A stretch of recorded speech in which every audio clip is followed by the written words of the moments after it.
Good afternoon, Pep. Hi. You will get to celebrate another remarkable and difficult season, I think it's fair to say, at the weekend. And for some of the fans too, it'll be an opportunity to say farewell to Sergio Aguero. He's obviously written his name into legend at Man City, but as someone that's worked with him day to day for the last few years, what is it about him? What does he mean to everyone at the club? First of all, I said many times, he's an incredible, nice person, funny one, humble one, being the legend that he is, being from Argentina, and in this country where it's so difficult to score goals and do it for many, many years. I cannot imagine how many more goals he would have a score if would have be able to be more fitter than was some periods of his seasons. And it was incredible love for all the backroom staff, because what I said is a very nice person, and the quality of the player is, it's not necessary to add anything else, to say anything else, because his numbers, his performance when he was fit were incredible. So tomorrow is the last game. I'm pretty sure the fans, the 10,000 fans will be in the stadium, will show that the rest of the fans all around the world from Man City want to give him his tribute and a gratitude what he has done so far, he has done for this club, like it was in terms of titles, numbers, performance. Incredible.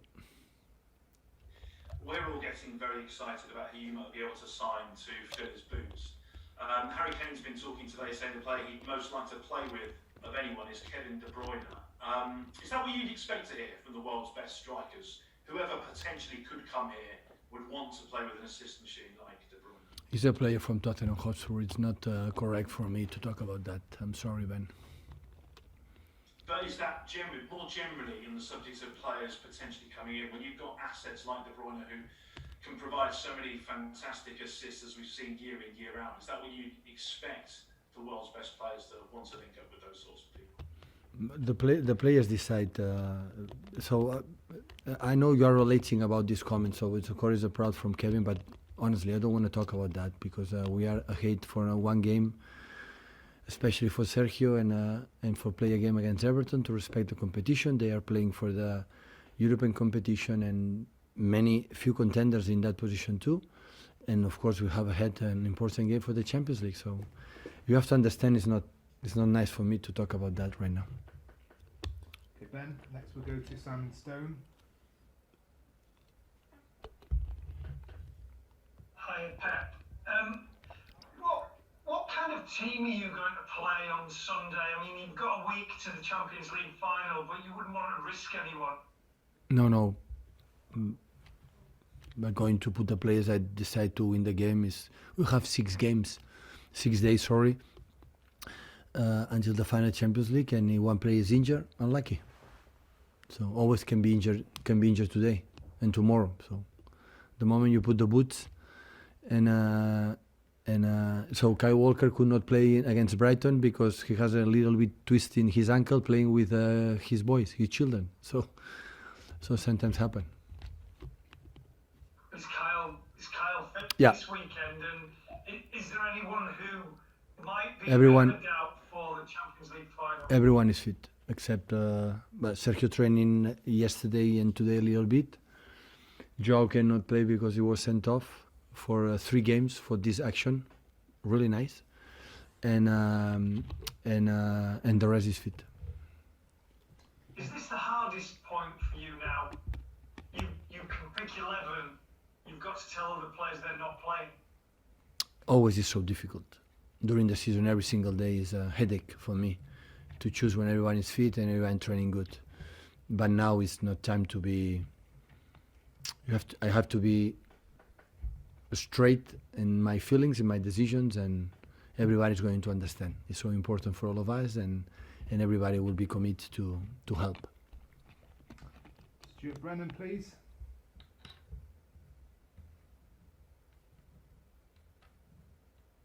Hello, Pat. Hi. You mentioned a few weeks ago that Liam Delap will step up to the first team squad with you next season. Will there be any other of the young players taking that same step into the first team squad? Maybe depends. Tell us. No, because I think I don't help, Stuart. I don't help to the young boys go to the media, because normally in this age they can be more confused than be positive. So we are the light, like Enzo Maresca has done, all organization has done with EDS. He will become an extraordinary manager in the future. Extraordinary. I feel it. Like I felt it when I saw Mikel Arteta. It's the same with Enzo. Will be an extraordinary manager. And he helped to develop many young players. Like I'm pretty sure next season is going to help us. But it depends of the first team, how many players stay, how many players are going to leave, how many players we're going to come, we're going to sign. It depends of that.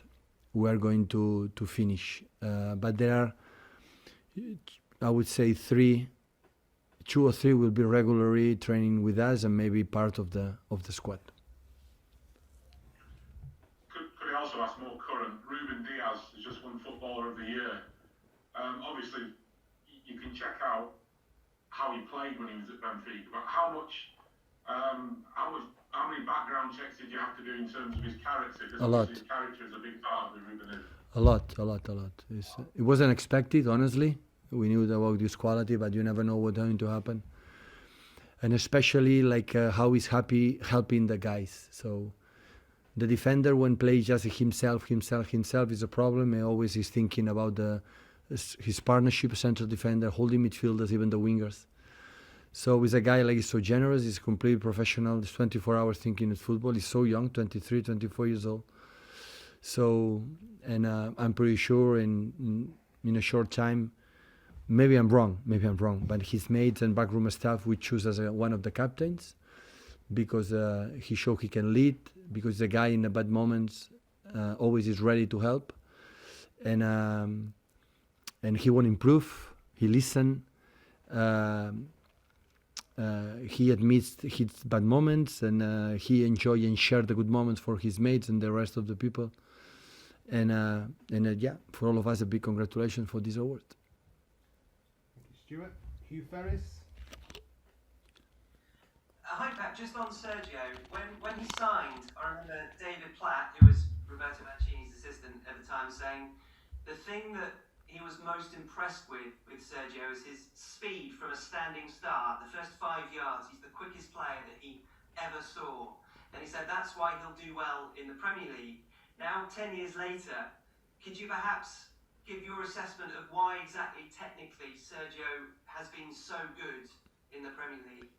I'm completely agree with David Platt. When he's fit and he has continuity and in the training session, the games, he's a guy like Romario was in Brazil, a guy like in 5 meters, he can,